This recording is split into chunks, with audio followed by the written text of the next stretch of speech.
Burewala circle में चोरी और डकैती की वारदातों का सिलसिला ना रुक सका। तफसील के मुताबिक नवाही आबादी मजाहत कॉलोनी में वाक़या सूफ़ी हनीफ करियाना स्टोर पर 4 नामालूम मसल्ला डाकू आए और उन्होंने दुकानदार से गन पॉइंट पर हज़ारों रुपए नकदी और कीमती सामान लूट लिया। मज़ाहमत पर दुकानदार को बेईमाना तशद्दुद का निशाना बनाया गया, जबकि डाकुओं ने वहां पर मौजूद ग्राहकों को भी यरगमाल बनाए रखा।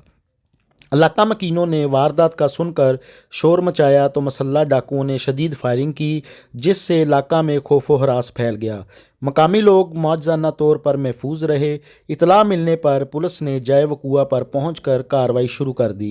इलाका मकीनों ने बढ़ती हुई वारदातों के ख़िलाफ़ एहतजाज करते हुए DPO विहाड़ी से नोटिस लेने का मुतालबा किया है। मोहसिन मुगल, मुगल न्यूज़, बुरेवाला। अस्सलाम वालेकुम जी, मेरा नाम जी मोहम्मद सदीक है जी। मैं इतने सूफी किराना स्टोर दुकान अपनी मजाद कॉलोनी तो शाम को 8 बजे कोई 3-4 बंदे आए जिन्होंने थप्पड़ मारे, कोई पैसे पूसे लै गए 12,000 तो कोई समान पाया उन्होंने थोड़े बच्चे मार मुर के फायर करके निकल गए जी। सर अस्सलाम वालेकुम। तकरीबन शाम के टाइम 8 बजे सारी दुनिया जाग रही थी।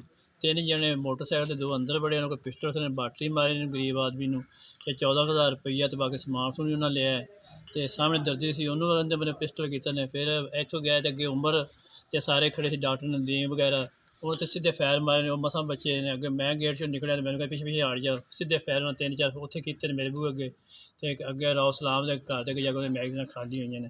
तो दिने भी बंदे महफूज नहीं है। तो यह मजाज कॉलोनी का कोई हाल नहीं, ना ये कोई पुलिस आती है ना ही कोई पारा ना कुछ ना कछ। दिने दिने लुट के लैके जा रहे हैं। इन्होंने गरीबों की कोई राजसी की जाए। हाँ जी हाँ जी, मैं भी ऐसे वारदात के मौके पर मौजूद सी। उन्होंने मैनू जिदा ही खबर हुई है, एक बच्चे ने मैनू दसिया कि वो अंदर चोर है ने तो वो वारदात कर रहे हैं। तो मैनू नहीं सी पता कि चोर है ने, लेकिन जो मैं दुकानदार नूं आवाज़ दी है तो वो कुछ भी नहीं बोलिया है। तो उन्होंने मेरे वाल यानी कि गन सीधी कर दी है कि चुप करके खलोता रही तो बोली ना। तो मैं भी उत्थे खलोता रहा है वा इस वजह तो। मेरी दुकान हैगी सामने, बिल्कुल दुकान के बिल्कुल सामने दर्जियां की दुकान है मेरी।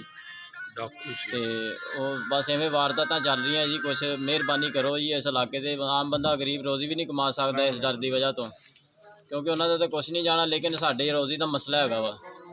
मेहरबानी।